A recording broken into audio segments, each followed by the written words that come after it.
ba ben katin konen gora wa balar ka yene dia lo kona te ka Kenya jo ma wa ka ye yen ji Nairobi wa ka ye te ka message me chinga je tiang ka war ka nga message me chinga je wan te magat ka Nairobi te ka group me chiro da ya ka ma ko gat ko kenap te ka group me chiro da je ka Nairobi ma ko gat ko kenap kwana tin kona te ka Nairobi tin kona te ka gat tin kona te le gari en go yene dia lo kon le yena gurgwa ga me nanga na makarodun ke ne me la te tin ka Kenya lo en group ma la to go jen poinde la berar sometime ngi kon diane cha la ro ante me go jen poinde miti ka gan mitot me la wodwel gora ka ga kon te ka baby class ni la ga kon te ka rozi cheng chek dwel gora de ka ji ne wi dwel gora chuje polo dwel gora karwade awala ga gat nanga ka chokun yene de kon la peren biya ka nang dwel gora min dong dien ba cha le no we ba wo miti ka gad dit ka gat in kon te la gel mi gan mi to dwel gora mi dong te to ka high school te so ka secondary school dong te ka college ko wo ran mi te ka college te ka tan kilane la wona tin ka tiang bi la je go jana na jel ka je ala kore yar bi ni kere dien jol ga magu yeke ko ci ka gati tiene to kono te pin ka rodi na tin kono kwa kinap amana gati ditin kono dong de rande je gwa me char che ka kono ne ti ti ka ne tin jero kono la na karong na ga ken ka ti ka riya makana ti chilo njauti ci mi se jama changa je wa bala re yenwer community bona te yen tin go biya te jena ka tana na ta ka gar ka be rai ka gar kono te ka ko li ne kan university ni en go jen poine ma wara are duel gora me donga gan ma chitere duel gora ma wara are duel gora gwana na tetin yene idealtin konon chal ke jigan biya ya lara ke wo kala korea ai gar biye me chira na ngai go war biye me agar biye me la korne de konon chal ke ji chengtin so te ka biye ni la ko ji chengtin ka private cars ni te kon aran ka chilel biya ko tin dia la ko la nyin private tin kon la yo ke ne te kon so aran ti kotin fara kotin yen ga da kona ta university ni la gore je ga wo biya kot ka public transport yet public cars tin content tie ka ba ni to kon kana matatu ni la ware mi te dul gore te dubra bi kot ka matatu ni tie ka bas ni tin ditin kon chal ka ngada ka te la nyen public te ngai ke so shu kot ka biya ko te kon la private te kon chu kotin adir wo gwa da dien ka ke manu wante ma jen ka jel ka lat ke no kala nan lat ke je ken ka kuy ka wode nan ka gada ken mostly cha na me cha la da ken ka gada ko ne chal ka gad kien kan kenyen ci gatu wan ci ga ba je ri dan ko la be je ne message ma ci gatu wan ci ga ba ngan me da ne ta ka kai ngena wala da ken ke refugee la jo refugees ane te kon te be te len ka kel company me da ne la da kel ka ke a jena te ka ne tin ko ne cha ngan no ngaken munu wala re yendi ala te ka nya Kenya mitu kare da mishi kare nya ndo mata ne kelo gwa me la kan waje misi jane kien me she be lar nga ba che ngo ko Kenya te ka ne kun da tin badiri gor bi lar ne kun ka to dun ko bali nga ken so lar yendi ala wone te to kare wai te daga aga la wode le gor miti ka gan mitot me la wo ke bas ti miti ka nya lat ni nya le ne ba fara ka nga da long yen managa ala wala ker kel ka gad ku mi ci ker ka ko tele chiang mala kan ci ker mo ga da del gora mi ci ker ka gwana no ci gad ku ko ci ka ba ga di ka ci ka moy ke bi ni chu ka kam nya la da ba ko la to kala ke wo be ko lo ko kar bi gore wo jin man ga da be wo to kal bi o ngai gwa wo ci gad ku ci ka kam ti ci del gora amani do ni en jaw yo ga tiang mi gore be kaira chan ka tiang ci te mi wi gor ka su gore ci kaira ci ga do ci jol ga mi ci risi neme lara jene ite kone te Kenya wo tede jalun nika yen gati kone chi del amana gati tiene yen mana gan tede gati ki o te kane ite kwal ka gada ken kaka ne kane ite njede kone la na ka gada ken chi lara mo cheben min dong dine cha nyo ka larba wachi ring te ka mai kele ne ite kone la kukarin ka donyo che te kariyo riya me la lede roda kane ite kone chal ke la busher me te ka donyo la te me la le roda tin chi ngwane liya bala wo chi jo kana wak chi ke liya an si kuma Kenya che taka ngai tin ngwa ma cha wo chi ring che liap cha bo in detail but ba larie wo yene de kono te gwa ni tin dia la kono tie ke do nyo te la sham karing do nyo le la je lo goro wo jen de yene lo goro wo meteran ka yote lem che ne dang re de yene wo de yende la woko menen yen point la del de re ko mi chia ko de yene la ka fridge biya te ke 14 de tin na la de kuma ja la de la kin che ba nga yen for na wote ne la ran re we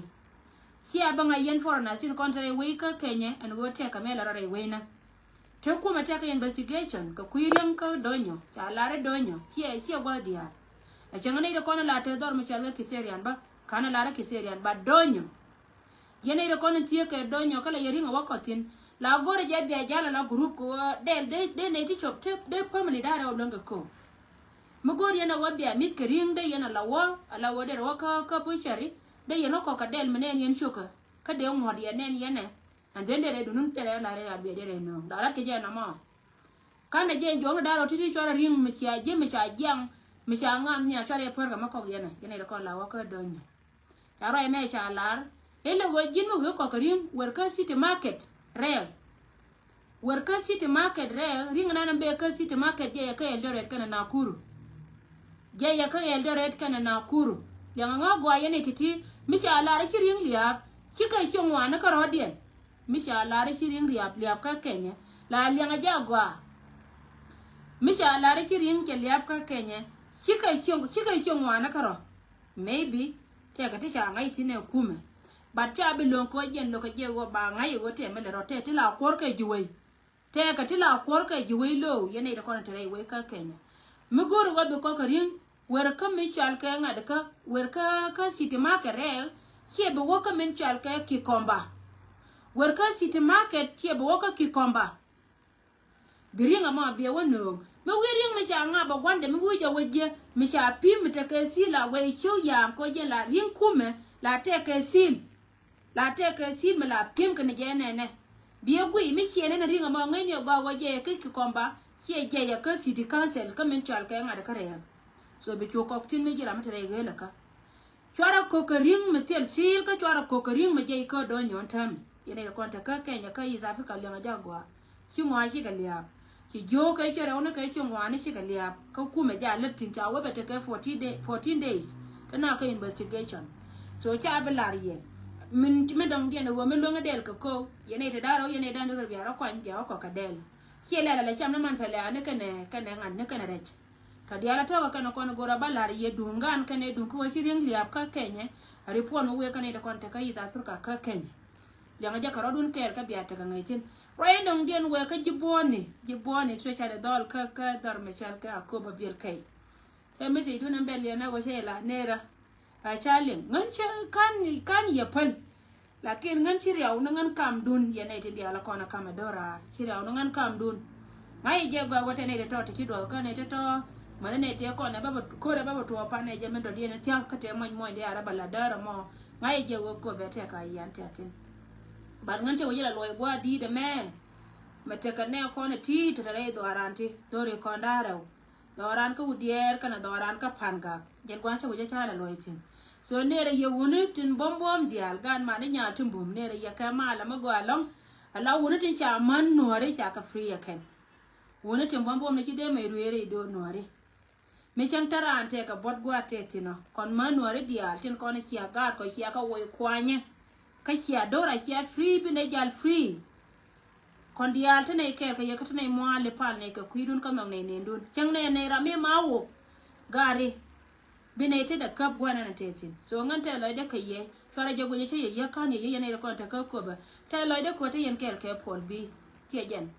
so wo ye ko pal pin kon ta me chi pol bi me te kel ka ye wana ma ko ba ngai je ma ngong ye ma ba ne ne chi ma na kon pol bi a luo mo go alon kan pol bi a luo mo go alon kan so yen che ya kam pol bi ngai je go wa ma ba te me bi ne di alan kon chal kai chi ma na kon mu gor chop dien bi pol bi be yenom kila dara nyaga tabe ko ji pingile chara nyaga jian taga do kono taka ta gwa taka tina cha dele nyen ka ya ro edida cha dele chi mara ka jen tero wo dele so kila de te ko ji pingile chara idwar nyoka ma babe je cha wotari jien gwa taga do ko kieno kon tin chui la de te tin ro mi she ka wona ba ko gwa ma jen gwa chi duet ka nga me la ro jo gwa me la jo ye won te de te duet ha so rai mi che ko wona chi pingela chala ram ke na tama ba pingela ba tere be kabwa mo be chi ma no kon chi families kon dial ba pingela ba gu yekan gwa ngot ka melaria hangot ka melaria are do ran ka panga an panga le na je gwa yene de ko ke no kon chal ke chi ma ra ko ne ti chu ka cho en to la lar ka je chu ke ko ne ti me dan ta kon dong ne dol wal